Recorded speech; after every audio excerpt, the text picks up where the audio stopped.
And it's important for them to be here and to say what the free trade zone is doing to stop everything that has been mentioned. Giovanni, the floor is yours. Buenas tardes. Good afternoon, everyone. I have been working for the past 40 years in a free trade zone, and every time I must talk about the free trade zone, there's always previous or prior comments where people doubt the viability of a free trade zone, or why do countries need free trade zones. I think that some of the comments that we previously heard, not only from the previous speaker, sometimes those comments would make us question why we should have certain free trade zones. I think it's a very valid comment, but first I think we should think of who defines creating a free trade zone in any part of the world. And the government. It's actually the government who provides the charter or the mandate to be able to establish in a part of the world a specific activity. So, who first should weigh upon the level of the viability of establishing a free trade zone in any part of their domestic territory, and if it holds the right business model to ensure that there is an honest, correct, traceable activity, to ensure that it makes sense and that it can provide or promote resources to the state. It's the government. I think that in 1948, when the government started this, they did not do this on their own. They did it with the advice and the support of the United States of America and its government, which, with a very good formula, was able to provide the base to start the Cologne Free Trade Zone. I'm sorry, I'll remove my face mask to ensure that you're able to understand me better. I'll start by providing general information in regards to statistics of the free trade zone.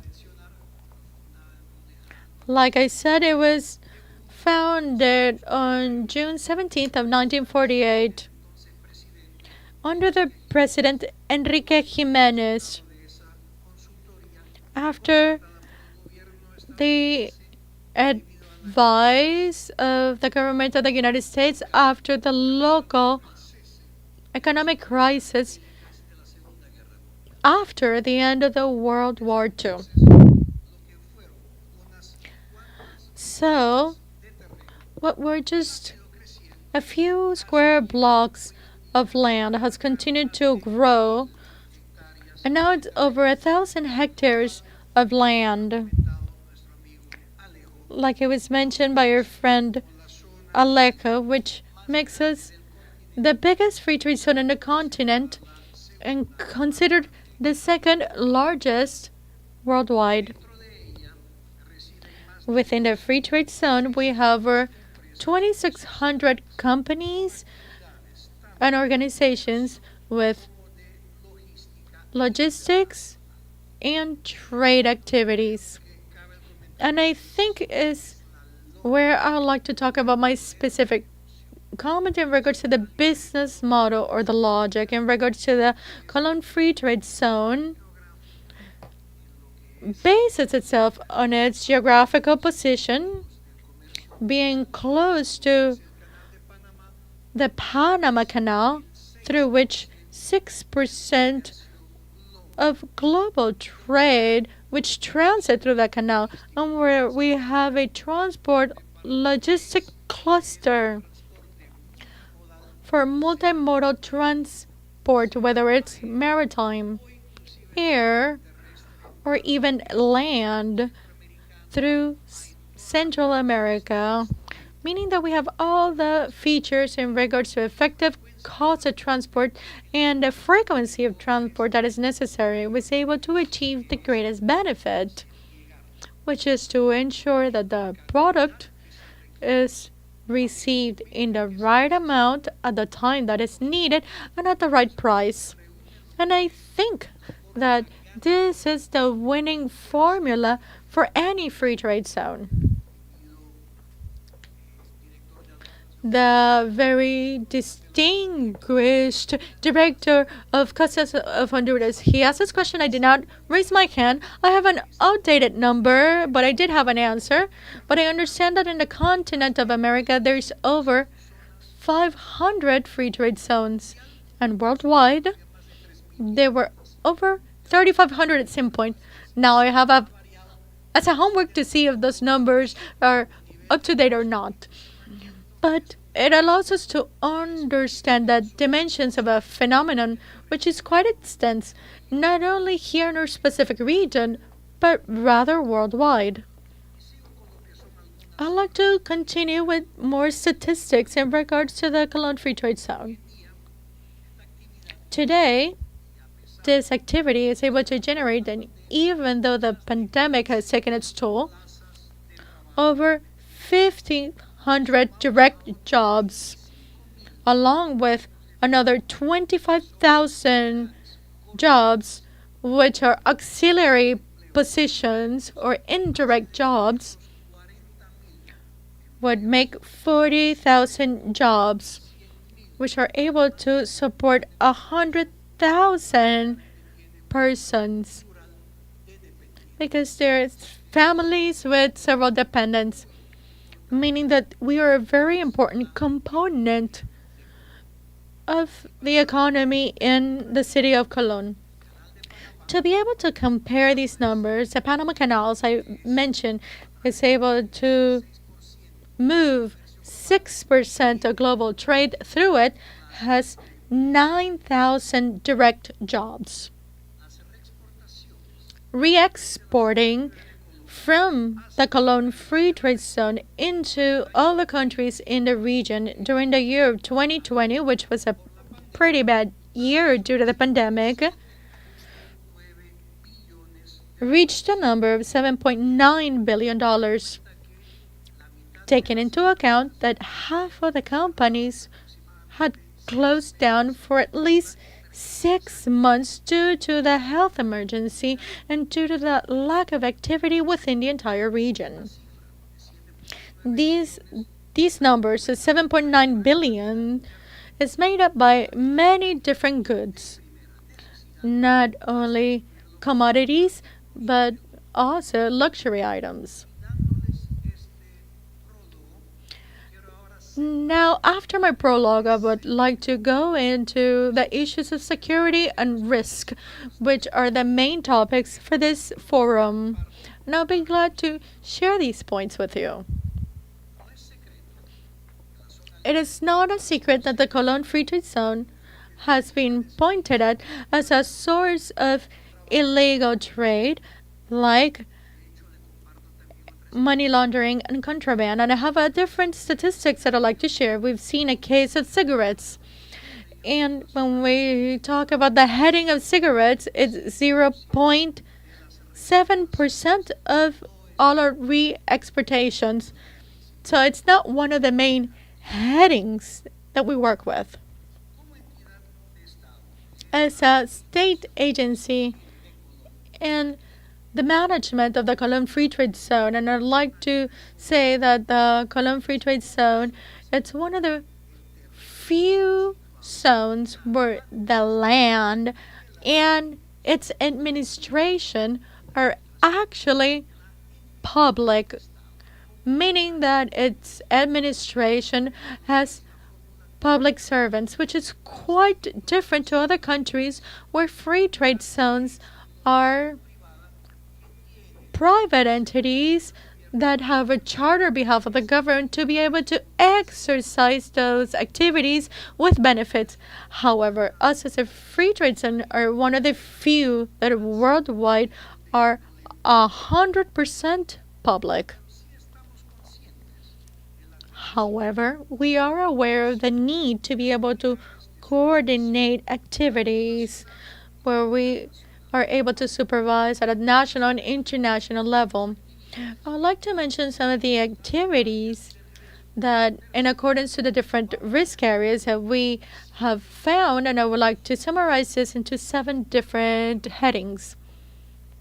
The first, verifying companies that seek a space and position within the free trade zone. To be established within the free trade zone, you need to send in an application through forms that we can use for background checks with international databases of all the members of the boards, but also of the managers. This is a function that is not carried out by the Colombian Free Trade Zone, but actually the law enforcement agencies of our country carries out this specific task, and it's very important. And I think no free trade zone in any part of the world should not have this independent screening to ensure that criminal organizations are unable to work within it.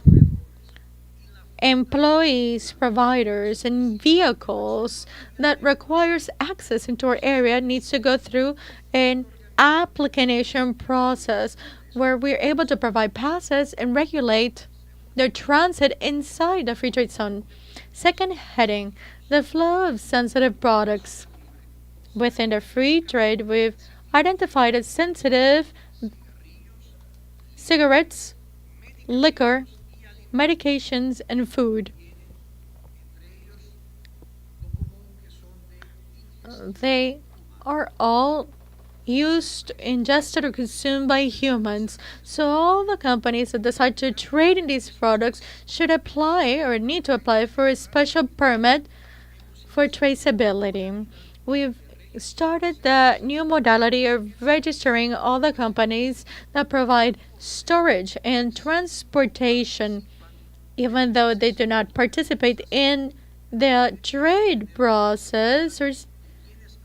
We need to have a level of visibility of anybody that's able to add value to the distribution of those specific products. My third heading, originality of the product. We have our own office for intellectual property.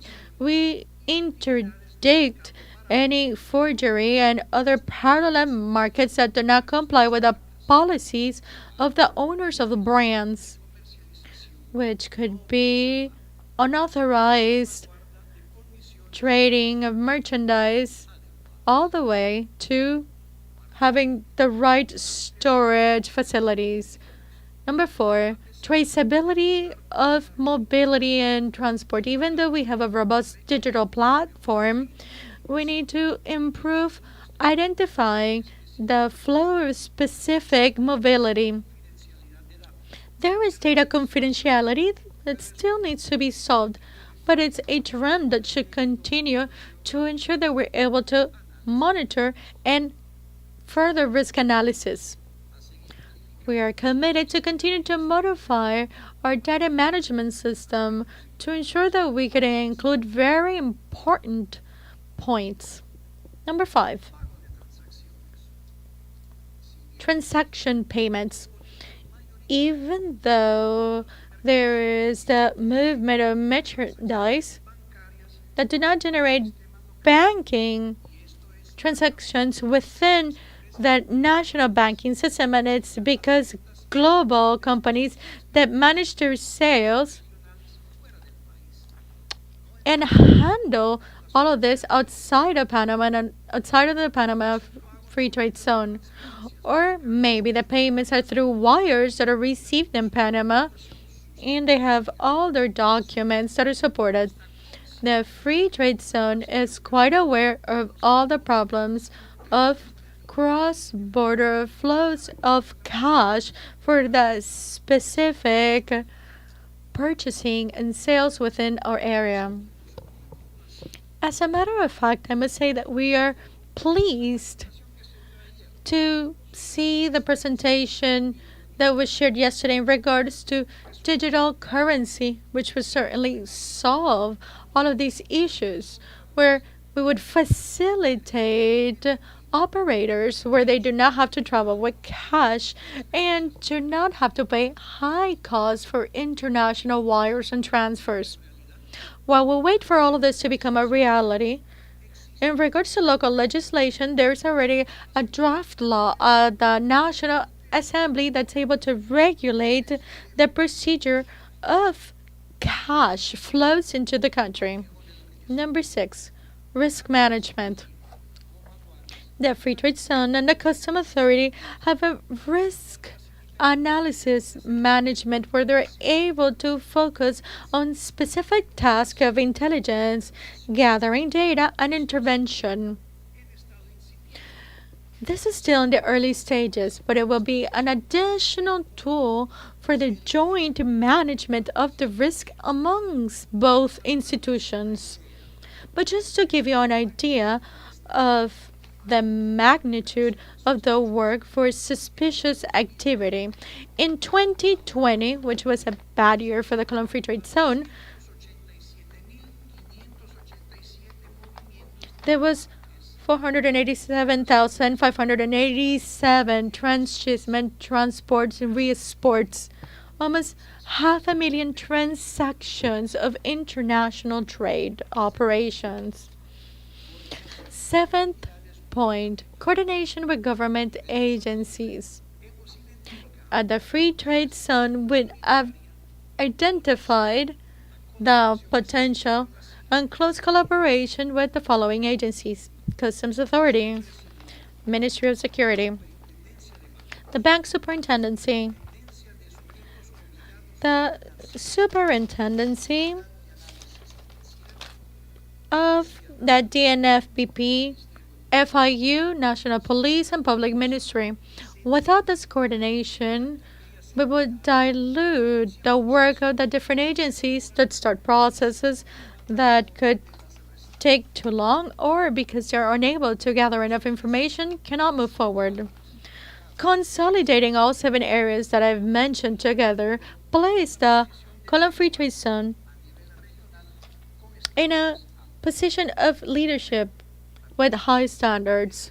But it's very important to highlight that this level of control cannot be the prerogative of our free trade zone only, or even of those that do not want to allow for illicit trade to operate in their territory. If there are any other free trade zone with lax or inexistent controls, there will be fertile ground so that criminal organizations can relocate where they're not bothered.